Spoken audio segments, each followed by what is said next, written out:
Bismillahirrahmanirrahim. Assalamualaikum warahmatullahi wabarakatuh.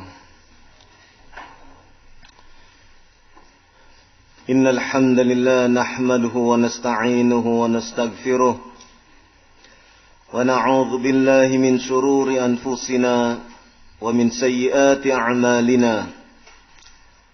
May yahdihillahu fala mudilla lahu wa may yudlil fala hadiya lahu.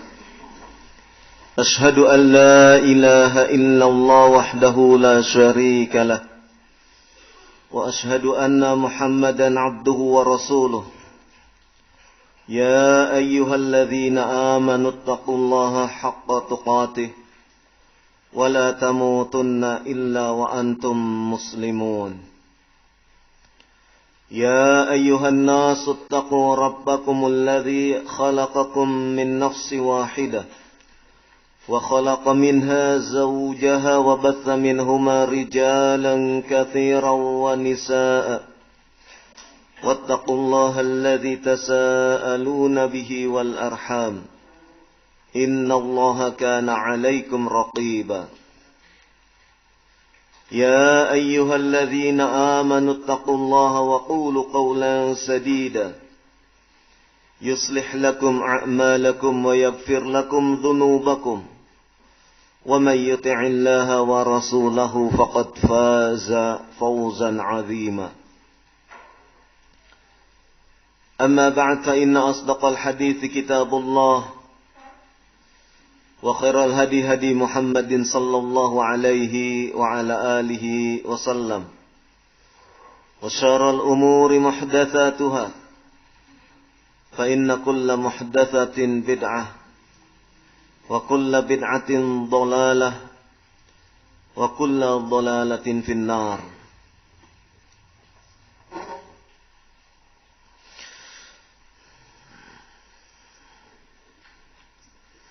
Ideologi komunis, ideologi yang dianut orang-orang komunis atau disebut pula komunisme diambil dari pemikiran Karl Marx, Friedrich Engels, yang pemikiran-pemikiran ini kemudian dikembangkan oleh Lenin di Uni Soviet dengan pemahaman Leninismenya. Kemudian pemikiran ini dikembangkan oleh Mao Zedong yang kemudian menjadi Maoisme.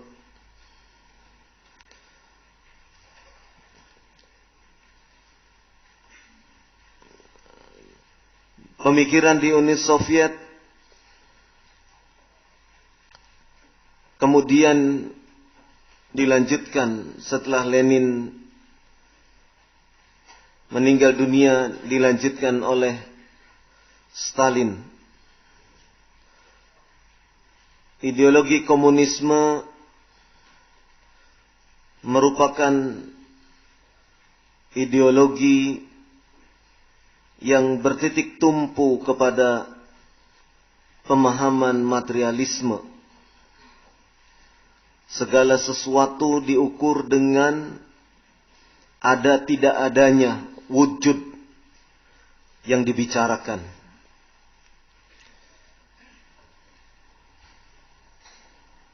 Ideologi komunisme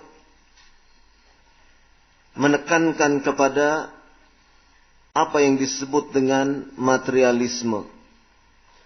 Sesuatu yang tidak bisa diwujudkan dalam bentuk materi, berarti itu hanyalah sesuatu yang khayal.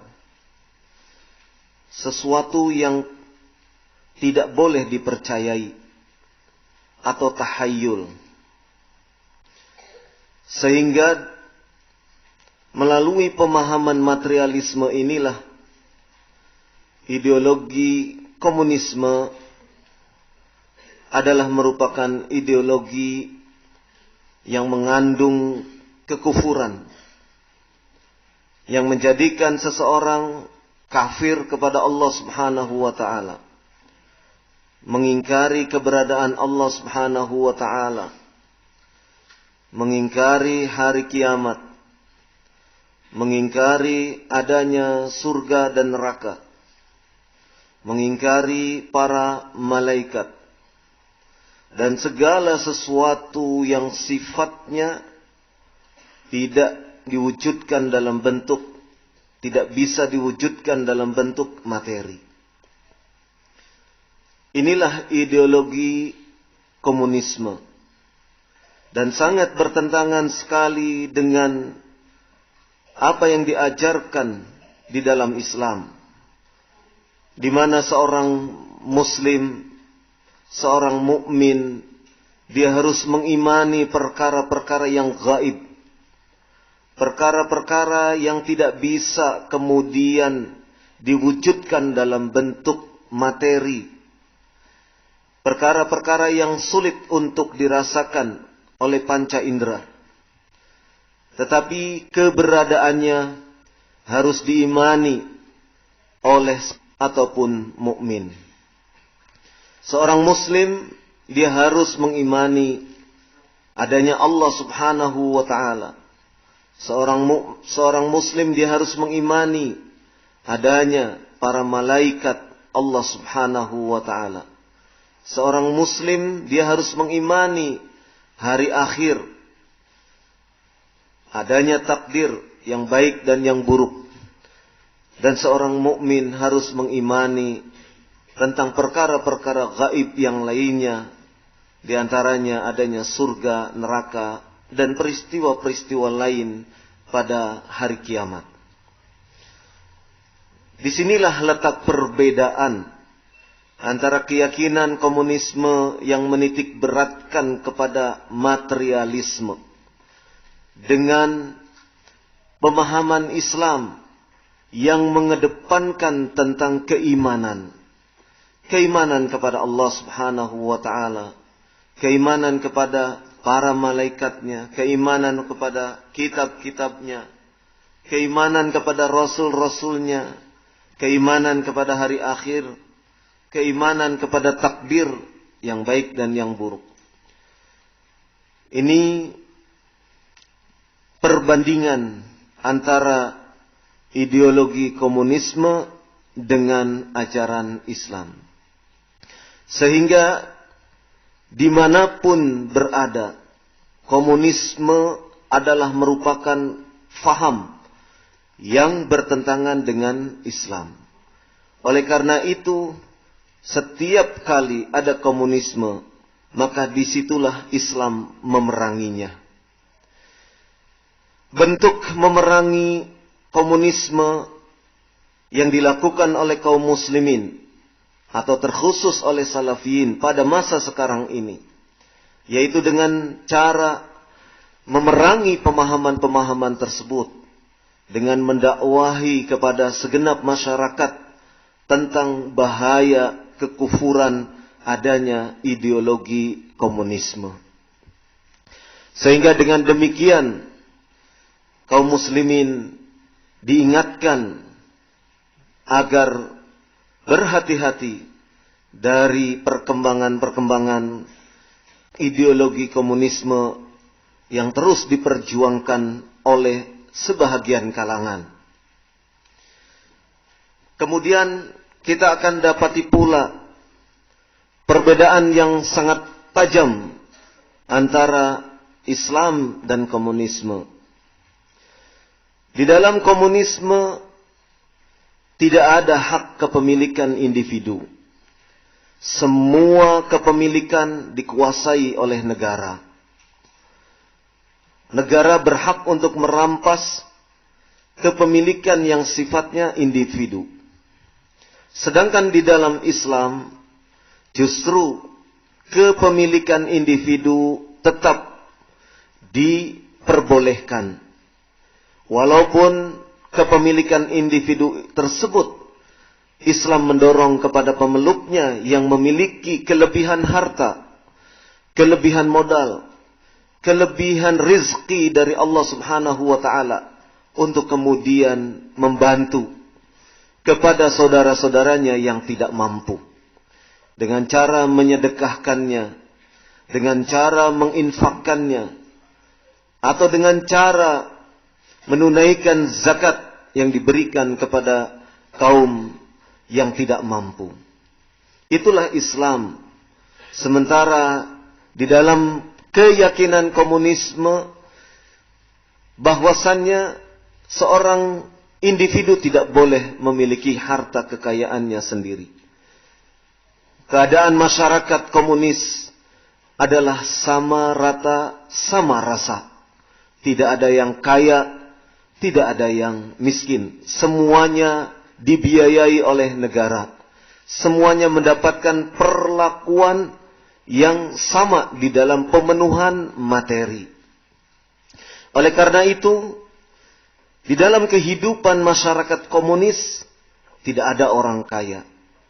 Di dalam kehidupan masyarakat komunis tidak ada orang yang kemudian memiliki pabrik, usaha mandiri, usaha sendiri. Tidak ada. Semuanya dikuasai oleh negara. Berbeda dengan Islam, ketika seseorang diberi fadilah, keutamaan oleh Allah Subhanahu wa ta'ala, maka orang yang diberi fadilah tersebut didorong untuk mengeluarkan rezeki yang telah Allah berikan kepada dirinya untuk disalurkan di jalan Allah Subhanahu wa ta'ala. Inilah bentuk perbedaan ideologi komunisme dengan Islam. Sehingga perbedaan ini akan menjadikan satu bentuk hal yang sangat bertentangan satu dengan lainnya. Oleh karena itu, tidak ada seorang muslim yang memiliki keyakinan i'tiqad yang baik yang kemudian meyakini bahwasanya komunisme itu mengandung kebaikan-kebaikan.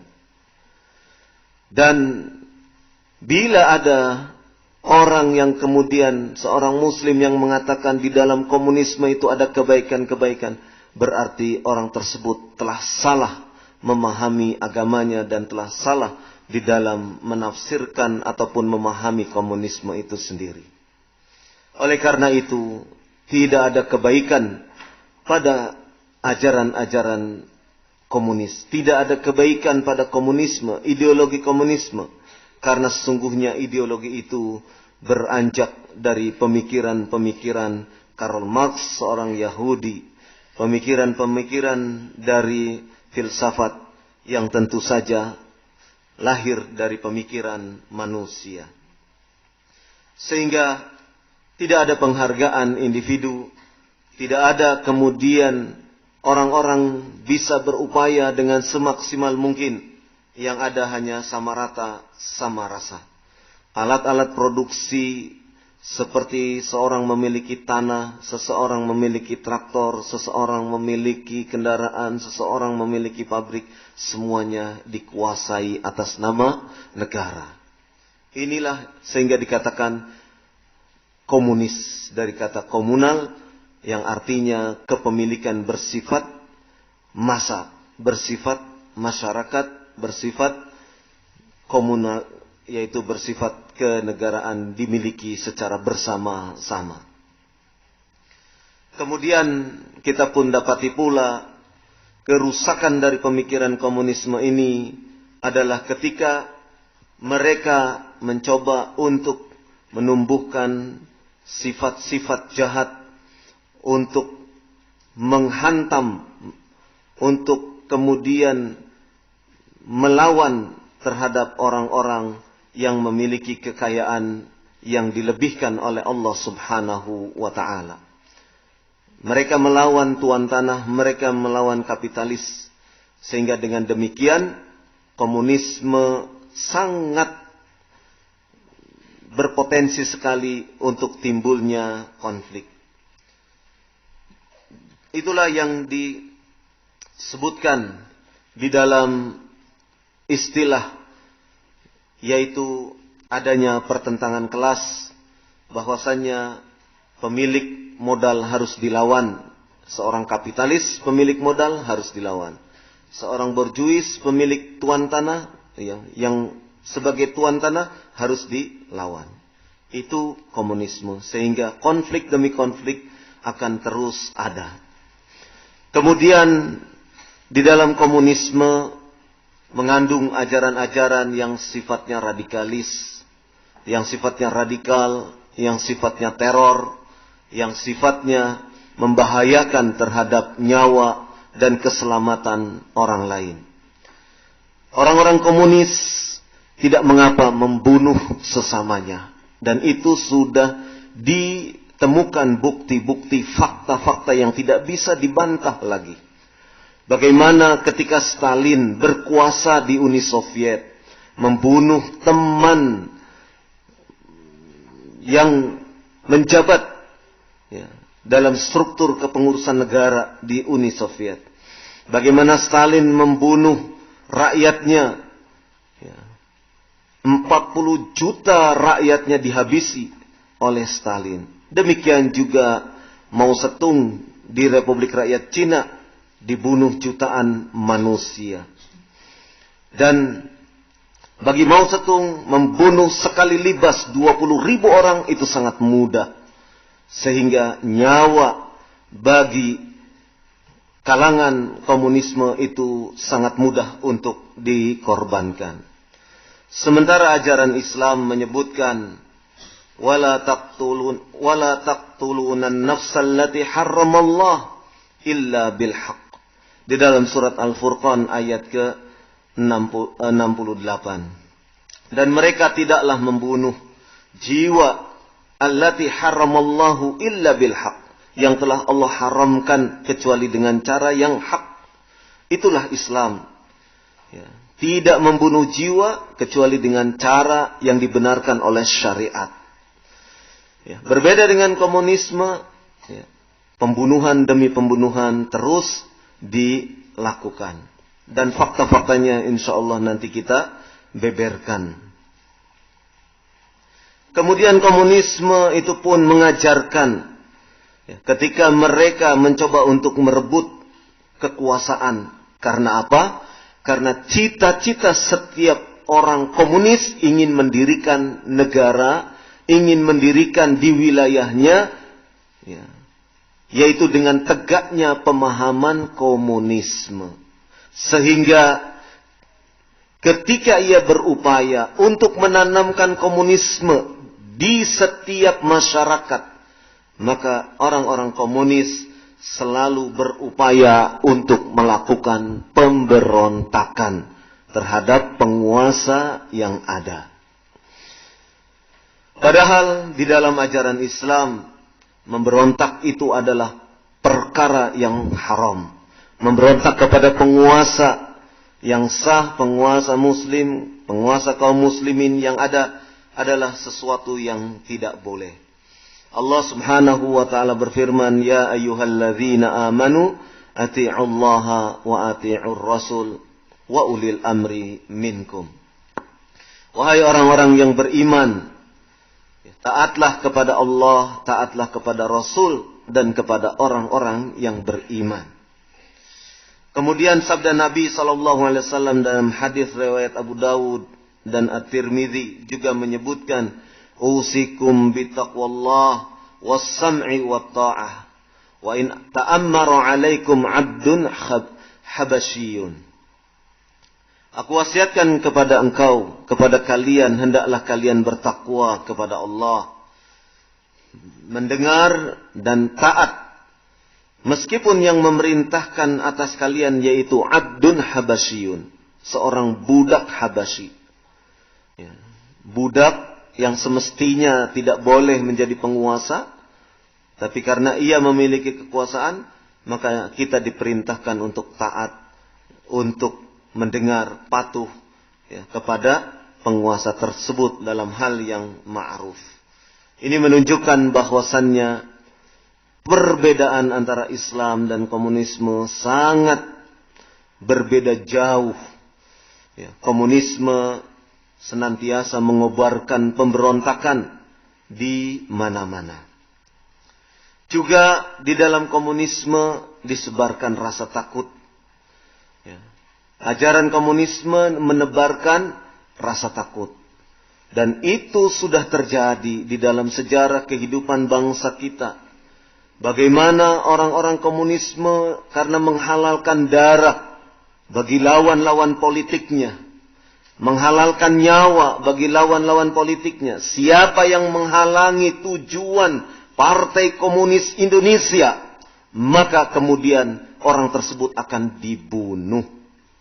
Itulah yang dilakukan oleh komunisme. Sehingga orang-orang komunisme terus menebarkan teror, terus menebarkan ketakutan demi ketakutan kepada masyarakat. Padahal ajaran Islam tidak demikian. Islam melarang orang untuk menebarkan rasa takut di tengah masyarakat. Dalam sebuah hadis Nabi sallallahu alaihi wasallam disebutkan la yahillu li muslimin ayyurawi'a musliman. Tidak halal bagi seorang muslim menakut-nakuti terhadap muslim yang lain. Ini menunjukkan bahwasanya ajaran Islam adalah ajaran yang sedemikian penuh kedamaian sehingga untuk menebarkan rasa takut, teror di tengah masyarakat itu adalah sesuatu yang sangat dilarang di dalam Islam. Ini beberapa perbedaan antara komunisme dengan ajaran-ajaran Islam. Dan kita akan temukan bukti-bukti bagaimana orang-orang komunis ya, tidak hanya terjadi di Indonesia, bahkan di beberapa negara komunis yang lainnya. Sebagaimana tadi disebutkan di Uni Soviet, ya, tempat-tempat ibadah dihancurkan. Di Uni Soviet, pembantaian terhadap rakyat, khususnya kaum muslimin, dilakukan. Sampai wilayah-wilayah yang di situ hidup komunitas Islam, kemudian habis. Dan tinggal puing-puing rumah ataupun masjid yang telah dihancurkan oleh rezim Stalin. Tidak kurang dari 40 juta selama Stalin berkuasa. 40 juta rakyatnya dibantai habis oleh Stalin. Ini bentuk kebiadaban dari ajaran komunis.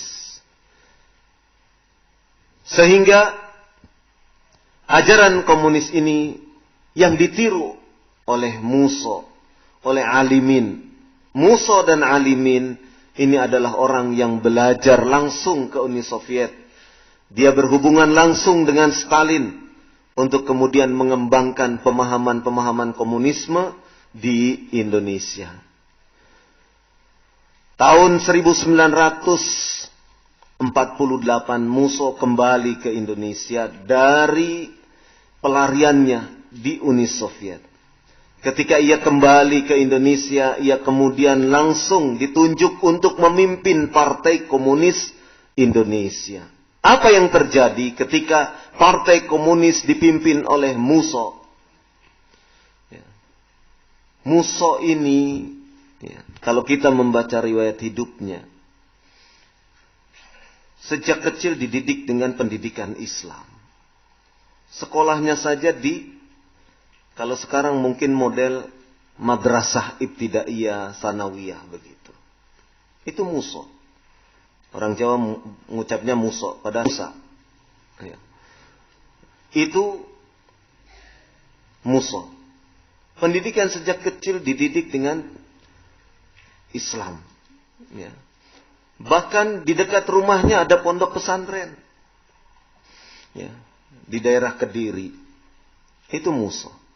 Tetapi karena pergaulan, Musso kemudian mengambil pemahaman-pemahaman Marxisme.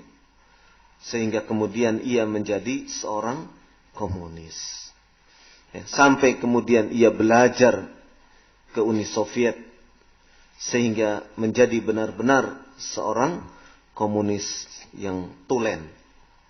Kembali dari Soviet, Musso memimpin Partai Komunis Indonesia. Baru beberapa bulan memegang kekuasaan, pucuk pimpinan di Partai Komunis Indonesia, Musso menggerakkan massa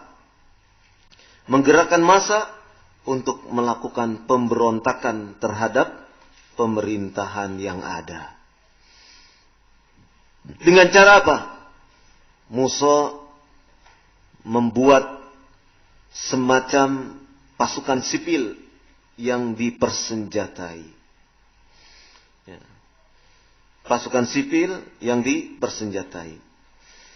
Kemudian Musso menggerakkan kaum buruh pabrik yang ada di Delanggu, Klaten, ya, dekat Solo sana.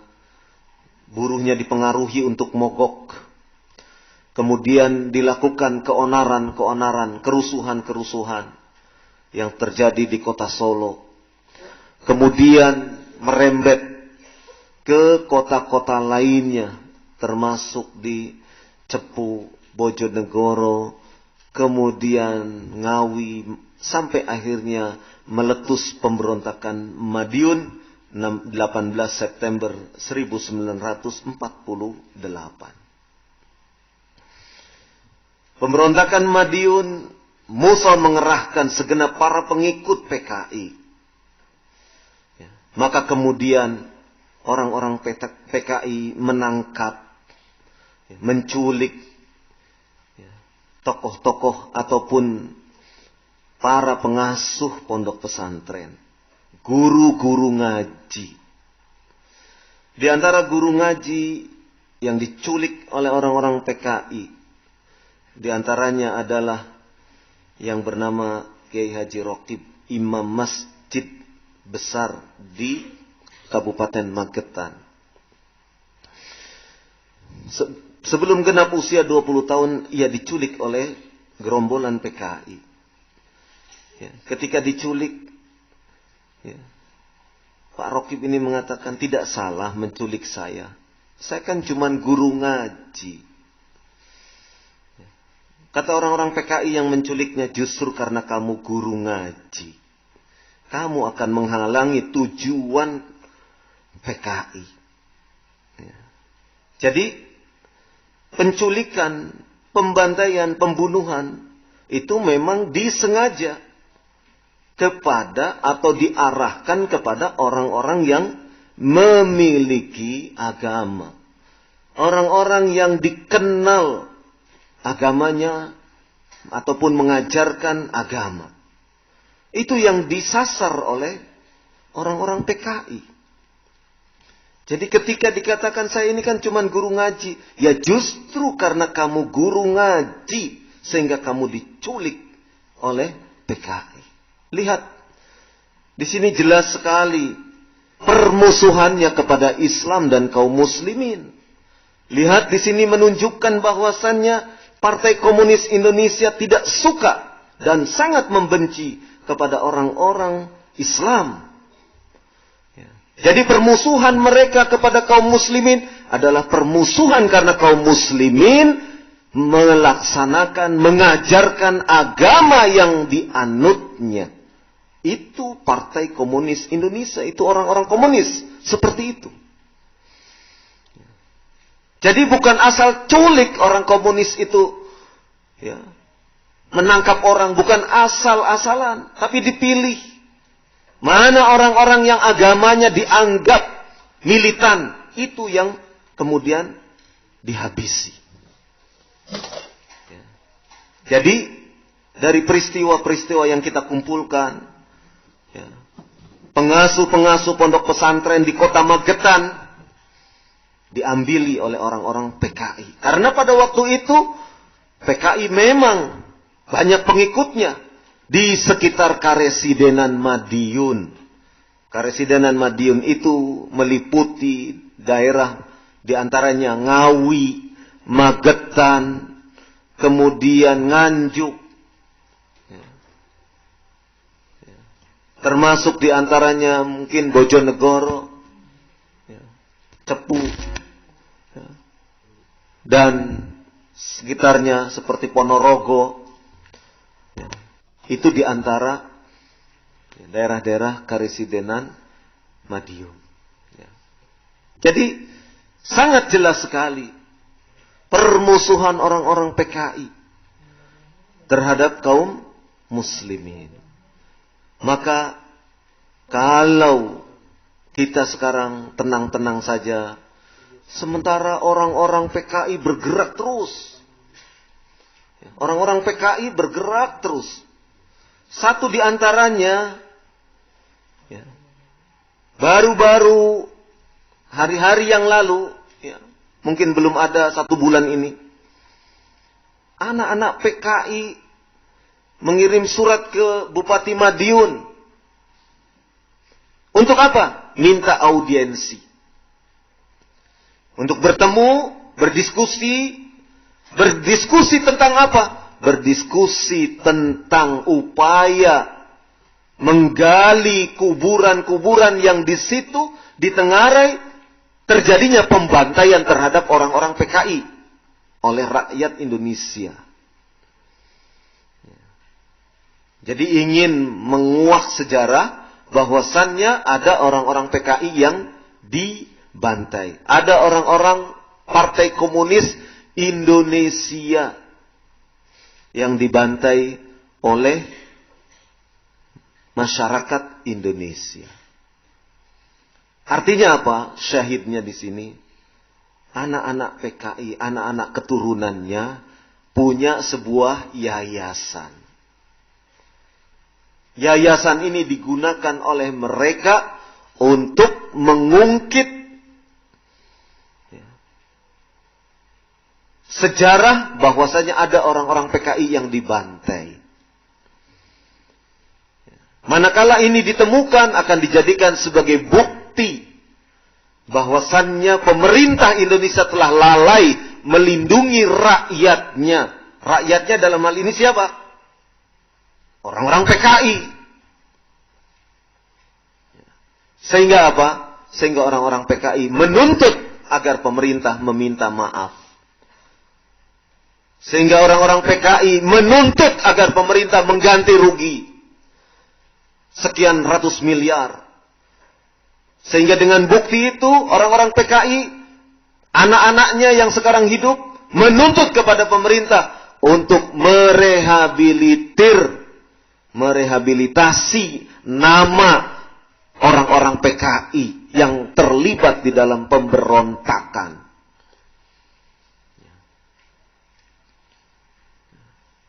Nanti akan ada nama Aidit direhabilitir, sehingga Aidit bukan sebagai seorang pemberontak. Nama Untung, Letnan Kolonel Untung direhabilitasi sehingga dia sebagai perwira TNI dari Cakrabirawa, bukan pemberontak. Karena anaknya memperjuangkan terus, diantaranya memperjuangkan ayahnya. Anaknya Untung itu namanya Bejo. Bejo bin Untung. Bejo itu bahasa Jawa, artinya untung. Bejo bin Untung. Ini yang terus teriak sana, teriak sini, untuk bersemangat membongkar kuburan-kuburan yang di situ katanya dijadikan kuburan massal pembantaian orang-orang PKI. Lah Bejo bin Untung itu waktu itu kan masih kecil. Seharusnya dia belum paham situasi waktu itu. Situasi waktu itu kalau tidak membunuh ya dibunuh. Umat Islam tidak ingin terulang kembali peristiwa tahun 48 di mana kaum muslimin dibantai. Karena tidak ingin didahului dibantai, kaum muslimin bangkit melawan PKI. Dan ketika melawan PKI, mungkin ada yang dibunuh oleh rakyat Indonesia. Masalahnya situasi. Kalau tidak mendahului. Sebagaimana pula TNI dengan RPKAD-nya, sekarang Kopassus, turun ke wilayah-wilayah yang di situ dianggap sebagai kantong-kantong PKI. Kemudian mereka ditangkapi. Itu dalam rangka untuk supaya kaum PKI ini tidak lantas melakukan pembantaian terhadap rakyat Indonesia, khususnya pembantaian terhadap kaum muslimin. Contoh, bagaimana kaum atau orang PKI ketika dia memiliki kesempatan, dia akan melakukan pembantaian. Contoh, terbunuhnya Kolonel Katamso. Kolonel Katamso itu komandan resort militer, Korem. Komandan Korem di Yogyakarta.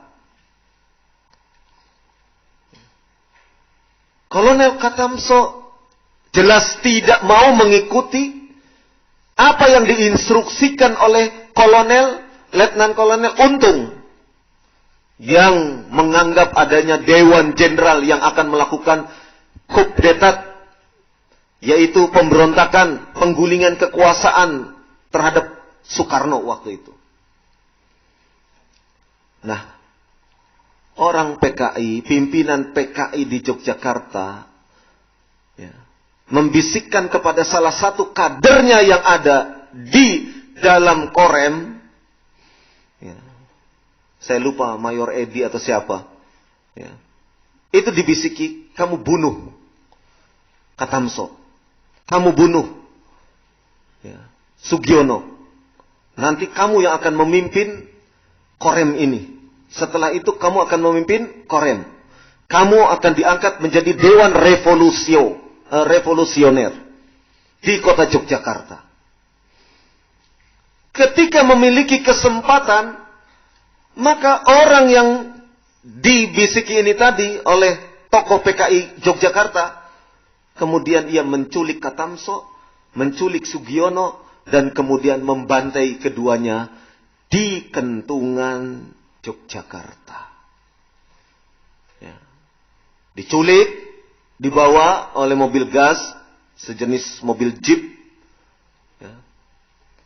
Lubangnya sudah disiapkan. Dalam keadaan terikat, mereka dibawa ke daerah Kentungan, kemudian dari belakang dipukul kepalanya oleh kunci mortir. Kan besar kunci mortir itu, dipukul kepalanya sampai terjatuh, masih belum mati. Kemudian dianiaya, dipukul lagi, dimasukkan ke lubang yang sudah disiapkan. Begitu juga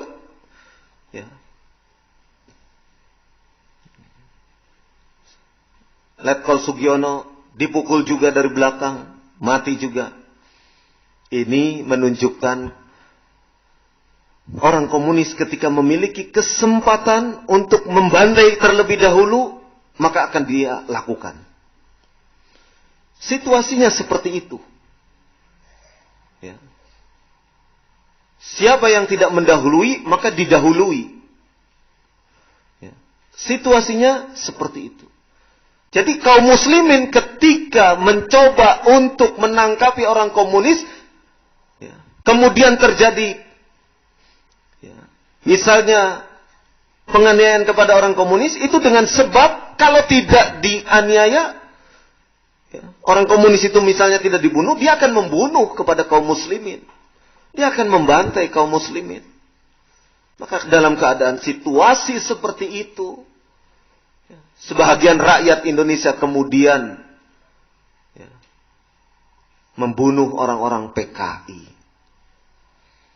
Itu tidak ditampik dalam sejarah. Ada orang-orang PKI yang kemudian dibunuh. Nah, sekarang orang-orang model Bejo bin Untung, model Ilham Aidit, anaknya Aidit, model Ibaruri Aidit, yang dulu ketika bapaknya dibunuh karena melakukan pembantaian terhadap petinggi-petinggi TNI, Ibaruri baru berusia 16 tahun. 16 tahun sudah sekolahnya di Soviet sana. 16 tahun sekolahnya sudah di Soviet sana. Ya. Nah, mereka ini sekarang sedang berusaha untuk menuntut, membalas, ya, karena mereka merasa dizalimi, karena mereka merasa dibantai, ya, tidak ditegakkan hukum kepada mereka katanya, dibunuh tanpa proses pengadilan. Ya. Mereka seakan-akan berada di atas kemenangan. Ya. Mereka tidak sadar bahwasannya situasi yang terjadi seperti itu ketika itu adalah akibat tangan-tangan perbuatan mereka. Akibat dari kerusakan-kerusakan yang ditimbulkan oleh Partai Komunis Indonesia. Dengan ideologinya yang anti Tuhan. Dengan ideologinya yang memang inginnya membuat kekacauan demi kekacauan. Ideologinya memang senang dengan konflik dan konflik. Bahkan ideologinya menghalalkan darah. Siapa saja yang berani menentang, melawan tujuan PKI, tujuan Partai Komunis Indonesia, maka dibantai. Itu ideologi mereka.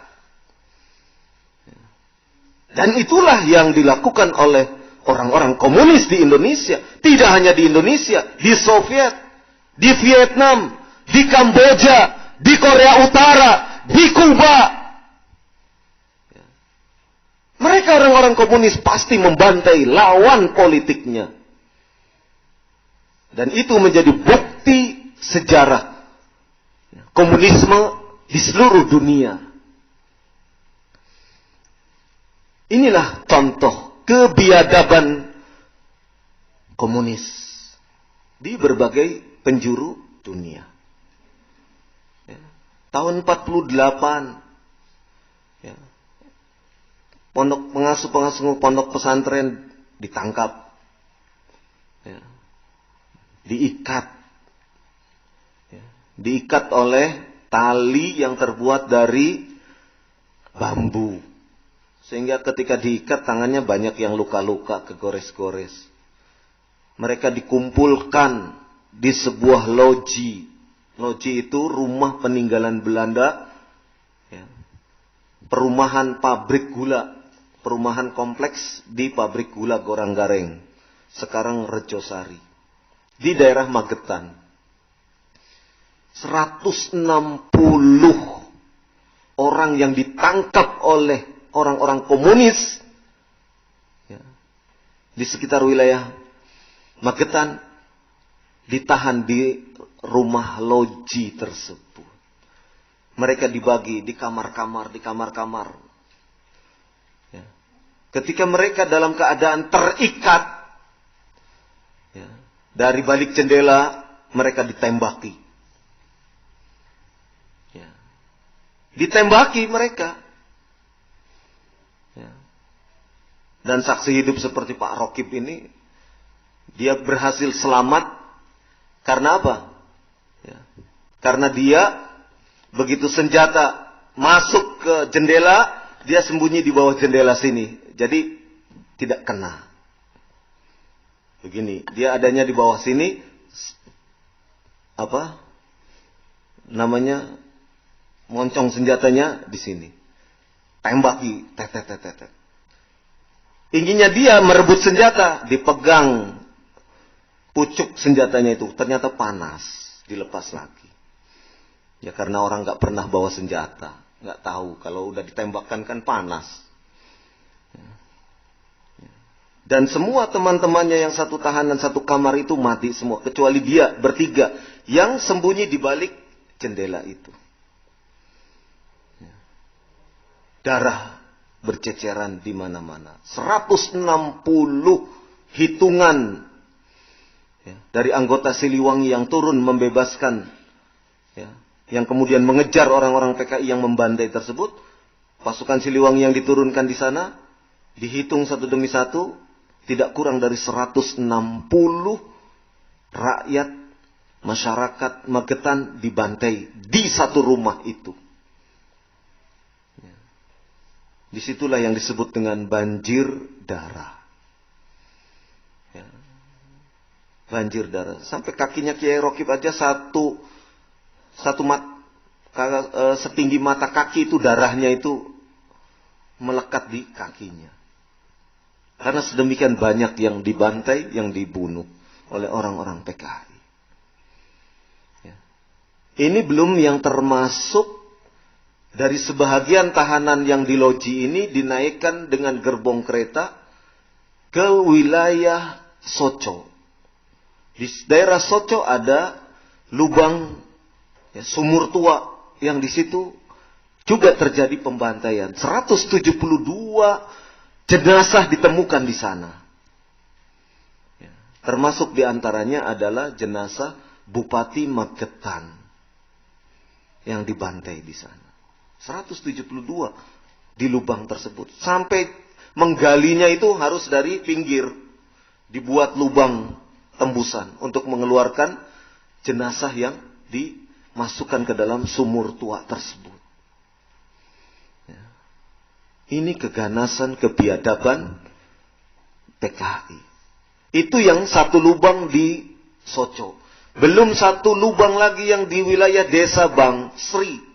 Masih kecamatan Kabupaten Magetan itu. Ada sekitar 20 jenazah yang dibantai oleh PKI. Yang dimasukkan ke lubang sumur tua tersebut. Ya. Ya. Ini.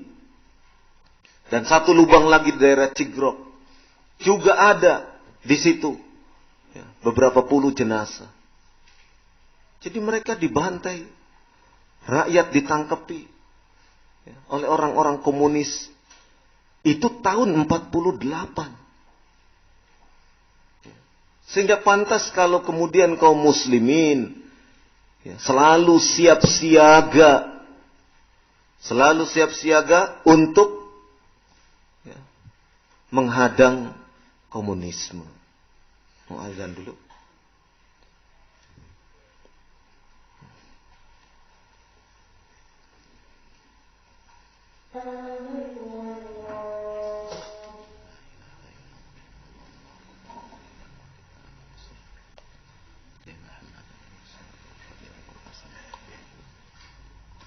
Kenapa PKI sebiadab itu? Karena memang yang diajarkan oleh tokoh-tokohnya memang pembantaian demi pembantaian. Coba perhatikan apa yang dikatakan oleh Lenin. Lenin pernah berkata, di tengah revolusi ini, yaitu revolusi Bolshevik Rusia pada tahun 1917. Di tengah revolusi ini yang perlu adalah membelah tengkorak. Menjalankan keganasan dan berjalan dalam lautan darah. Tidak masalah jika 3/4 penduduk dunia habis. Asalkan yang 1/4 sisanya adalah komunis. Untuk melaksanakan komunisme, kita tidak gentar berjalan di atas mayat 30 juta orang. Ya. Itu Lenin. Kemudian, tokoh komunis Cina berdialog dengan Aidit pada tanggal 5 Agustus tahun 65. Di negara Cina, yaitu di daerah Zongnanhai, perkampungan di mana markas Partai Komunis Cina berada. Dialognya begini, kata Mao Zedong, tokoh Partai Komunis Cina, kata Mao Zedong kepada Aidit, kamu harus bertindak cepat. Jawab Aidit, saya khawatir Angkatan Darat jadi penghalang. Kata Mao Zedong, baiklah, lakukanlah apa yang saya nasihatkan kepadamu. Habisi jenderal-jenderal dan para perwira reaksioner. Dalam 1 kali pukul, mereka akan menjadi seekor naga tanpa kepala yang tunduk pada perintahmu. Kemudian kata Aidit, berarti kami harus membunuh beberapa ratus perwira. Kata Mao, di Sensi Utara, saya bunuh 20.000 kader dalam 1 kali pukul saja. Ini Mao Zedong. Ya. Haus darah. Membunuh dan membunuh. Membantai dan membantai. Ini kebiadaban komunis. Jadi, kalau orang Islam tidak membela diri, kalau orang Islam diam, dihabisi, digorok, dibunuh duluan. Karena apa? Karena baik Lenin, Mao Zedong selalu memerintahkan untuk membantai, membunuh. Itu yang dilakukan oleh perintah yang dilakukan oleh tokoh-tokoh komunis. Dan itulah yang diajarkan kepada tokoh-tokoh PKI di Indonesia. Seperti Musso, seperti Aidit, dan yang lain-lainnya. Jadi kalau mereka kemudian membunuh jenderal-jenderal, itu karena ada perintahnya dari Mao Zedong di RRC sana. Republik Rakyat Cina. Ya. Ya. Itu ya, komunis. Sehingga mereka selalu ingin merebut kekuasaan. Mereka selalu ingin menjadi penguasa, sehingga dengan penguasa itu menjadi penguasa bebas untuk menanamkan komunisme, pemahaman-pemahaman komunisme ke rakyatnya yang dikuasai tersebut. Apabila rakyatnya melawan, maka akan dibunuh, dibantai. Sebagaimana yang terjadi di Kamboja, sebagaimana yang terjadi di Vietnam. Itulah komunisme. Ya. Dan ketika kita melewati masa tahun 1948, komunisme berkembang lagi. Ketika tahun 65 komunis mengulangi lagi kebejadannya. Melakukan lagi pembantaian demi pembantaian, penghinaan kepada kaum muslimin. Contohnya, peristiwa Kanigoro, sebuah desa di Kecamatan Kras, Kediri. Tanggal 13 Januari 1965. Waktu itu pemuda-pemuda yang masuk dalam organisasi pelajar Islam Indonesia mengadakan semacam kegiatan training di sebuah desa, Desa Kanigoro. Di sebuah pesantren di situ. Orang-orang PKI menyerbu. Mereka adalah pemuda rakyat bergabung dengan BTI, Barisan Tani Indonesia, menyerbu kepada para peserta training pelajar Islam Indonesia. Buku-buku yang dijadikan catatan Al-Quran masukkan ke karung, kemudian dilemparkan ke luar masjid. Setelah berada di luar masjid, kemudian diinjak-injak Al-Quran tersebut. Penghinaan yang luar biasa kepada muslimin. Peristiwa Kanigoro. Para pesertanya, orang-orang PI-nya, diikat, dibawa oleh orang-orang PKI. Dari Pemuda Rakyat dan Barisan Tani Indonesia. Itu terjadi seperti itu.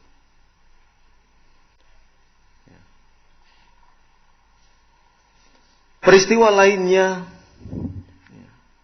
peristiwa Bandar Betsi di Kabupaten Simalungun, Sumatera Utara. Seorang petugas Koramil, Pelda Sujono, dibantai oleh Barisan Tani Indonesia. Barisan Tani Indonesia ini organisasi petaninya PKI.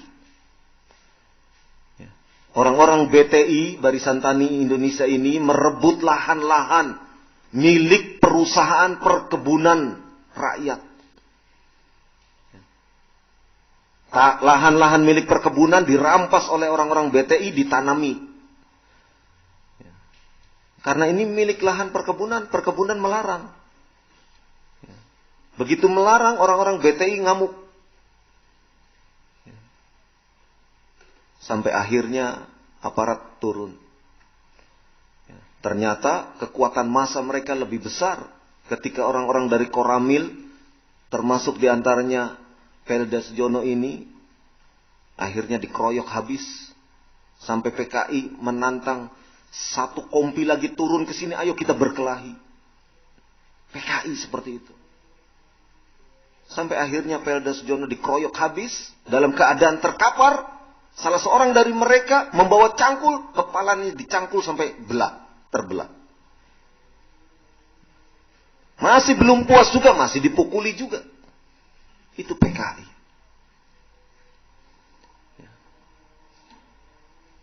Peristiwa Mei tahun 1965 di Bandar Betsi, Kabupaten Simalungun. Ini sebelum terjadinya G30 SPKI. Terjadinya gerakan 30 September. Partai Komunis Indonesia. Mereka melakukan pembantaian. Di daerah, di Banyuwangi, di daerah Muncar. Orang-orang PKI menyamar sebagai orang-orang Ansor, GP Ansor. GP Ansor yang dari seberang desa diundang untuk acara semacam kumpul-kumpul mereka. Kemudian disuguhi makanannya dalam keadaan sudah diberi racun. 60-an pemuda GP Ansor mati karena diracun.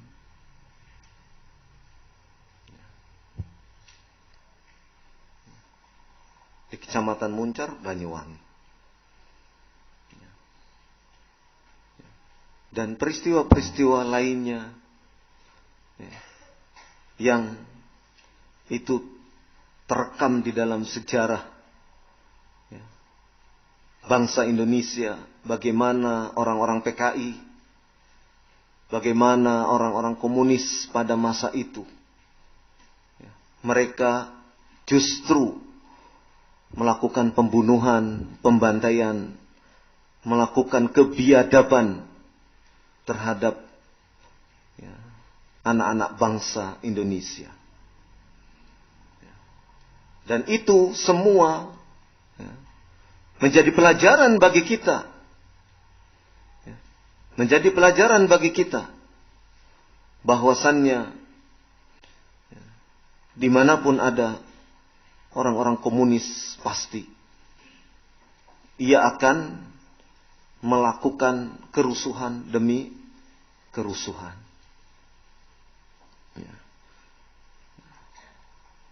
Dan banyak lagi dalam catatan-catatan sejarah bisa dilihat nanti di dalam buku-buku yang menguak tentang pembantaian, termasuk diantaranya pembantaian petinggi-petinggi Angkatan Darat yang jenazahnya dimasukkan ke lubang buaya. Yang dimasukkan ke lubang buaya. Mereka dibantai, ada yang ditembak dengan senjata laras panjang, Thompson. Di rumahnya sendiri ditembak. Ditembaknya tidak 1 kali 2 kali, diberondong. Tembakannya dengan diberondong. Sekian peluru bersarang di tubuh para petinggi TNI tersebut. Kenapa? Karena mereka menskenario. Skenario mereka bahwasanya ada kelompok Dewan Jenderal. Padahal ini skenario asal-asalan PKI. Karang-karangannya PKI. Ada Dewan Jenderal yang mau menggulingkan Soekarno. Maka jenderal-jenderal itulah yang harus dibunuh. Karangan-karangan PKI. Walhamdulillah Allah subhanahu wa ta'ala menyelamatkan negeri ini. Dari kebiadaban PKI. Dari penguasaan Partai Komunis Indonesia. Ya. Allah masih menolong hamba-hambanya di negara ini. Dan ini menjadi catatan bagi kita. Ya. Sekarang anak-anak muda ya, tidak lagi mengenal apa itu PKI, apa itu Partai Komunis. Tidak lagi mengenal pembantaian-pembantaian yang dilakukan oleh PKI. Tidak lagi tahu anak-anak muda sekarang apa itu peristiwa G30S PKI. Tidak ada lagi. Kenapa demikian? Karena sudah dihilangkan di kurikulum-kurikulum sekolah. Sudah tidak ada lagi. Sudah tidak ada lagi. Maka kita mengungkit kembali sejarah kekejaman PKI, kebiadaban PKI itu. Melalui tebar majalah. Dalam rangka untuk mengingatkan kembali masyarakat Indonesia. Khususnya generasi muda kaum muslimin. Yang sementara ini tidak mengetahui apa itu komunis. Apa itu PKI. Bagaimana sepak terjangnya. Bagaimana pembantaian-pembantaian yang dilakukan terhadap kaum muslimin pada khususnya.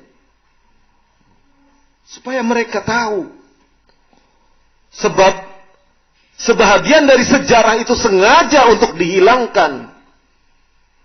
Sengaja memang untuk dihilangkan. Agar apa?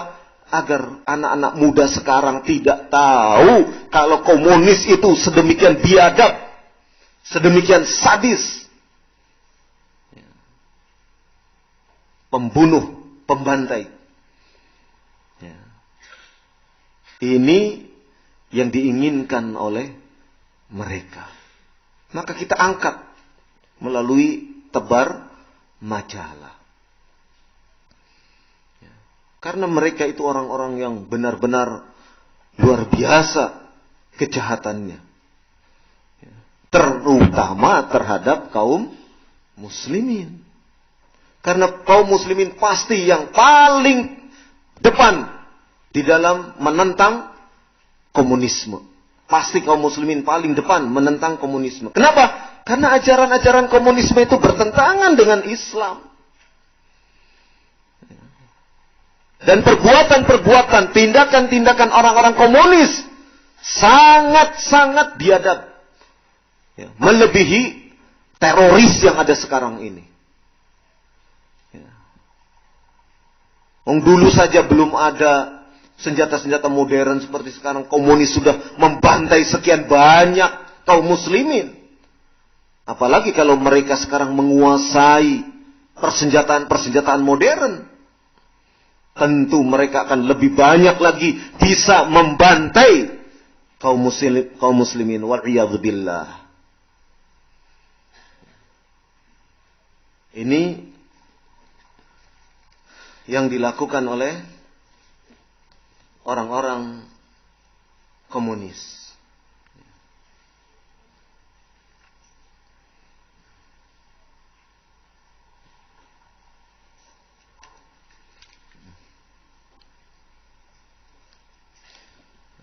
Generasi sekarang dari kalangan komunis setelah kalau kita melihat reformasi, ya, ada Forkot, ada Smith, ya, Solidaritas Mahasiswa Indonesia untuk Demokrasi, yang hakikatnya adalah komunis. Smith, Forkot, Jarkot, Jaringan Kota, Forum Kota, PRD, dan lainnya. Itu adalah organisasi-organisasi mahasiswa, pemuda dari kalangan unsur-unsur komunis. Mereka sekarang ketika reformasi, mereka banyak yang melakukan bentuk-bentuk kekerasan. Mereka berani, bahkan TNI saja dilawan oleh mereka. Karena sedemikian militan. Mereka tidak takut mati. Budiman Sujatmiko, ketika kerusuhan 27 Juli, lari ke rumah Romo Sandiawan dilindungi di situ. Romo Sandiawan, orang Katolik, yang sampai sekarang terus membela. Dan banyak lagi para aktivis-aktivis lainnya,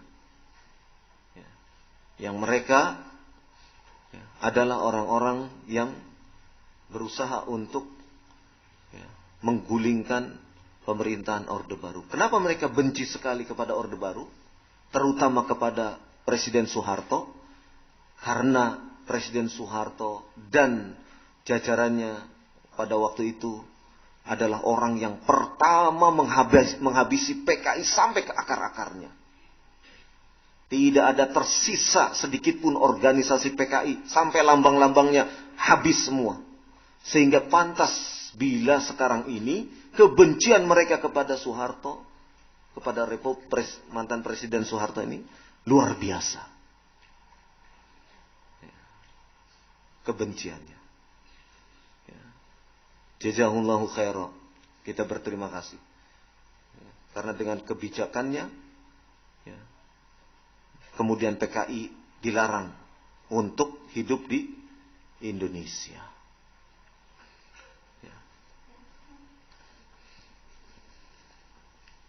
Ini terkait dengan Partai Komunis Indonesia. Dan apabila kita temukan tanda-tanda kebangkitan, dan pasti akan ada tanda-tanda itu, dan sekarang mereka terus bergerak. Mereka sekarang terus bergerak. Bergerak di mana? Di beberapa tempat. Di Pemalang mereka bergerak. Dalam rangka alasannya untuk menggali kuburan-kuburan sebagai bukti pembantaian kepada orang-orang komunis. Kemudian mereka bergerak di Madiun. Mereka bergerak di beberapa daerah dengan menggunakan yayasan. Mereka sudah ada organisasinya. Mereka juga berkumpul antar mantan-mantan tapol PKI, mantan-mantan tahanan tipe B, tipe A yang ditahan di Pulau Buru setelah kembali ke Jawa, mereka pun punya organisasinya. Mereka berkumpul dengan anak-anak muda, menyemangati anak-anak muda untuk menjadi seorang komunis yang menganut ideologi komunisme. Terus mereka bergerak. Jangan dikira komunis, sudah nggak ada. Mereka terus bergerak. Yang terakhir kemarin yang kita dapatkan suratnya, ada foto suratnya, permohonan audiensi kepada Bupati Madiun. Kita dapatkan bukti-bukti itu. Untuk menunjukkan bahwasannya mereka anak-anak PKI, kaki tangannya ini, terus melancarkan gerakan. Mereka berlindung di bawah Komnas HAM, gerakan mereka. Sehingga Komnas HAM dijadikan sebagai markas mereka. Mereka menyebarkan film-film. Pulau Buru, Tanah Air Beta. Mereka sebarkan. Mereka istilahnya mendakwahi komunismenya itu dengan film. Dengan, kalau kita lihat buku-buku mereka. Ada buku untuk menceritakan tentang tahanan, kem tahanan Pelatungan. Dan di situ buku-buku itu menceritakan bagaimana wanita-wanita Gerwani, gerakan wanita Indonesia, kaki tangan dari PKI, wanita komunis ini. Itu diceritakan bagaimana mereka ditangkap. Ceritanya menyedihkan, sehingga kalau orang baca itu dengan tanpa mengetahui kesesatan paham komunisme, membaca itu, merasa tergugah, emosionalnya tersentuh. Kemudian mengatakan memang pemerintahnya Soeharto ini jahat. Kepada wanita saja seperti ini perlakuannya. Begitu akan mengatakan. Kalau mereka tidak mengetahui betapa jahatnya ideologi komunis. Akan terbawa dengan buku-buku tersebut. Dan itu yang diedarkan.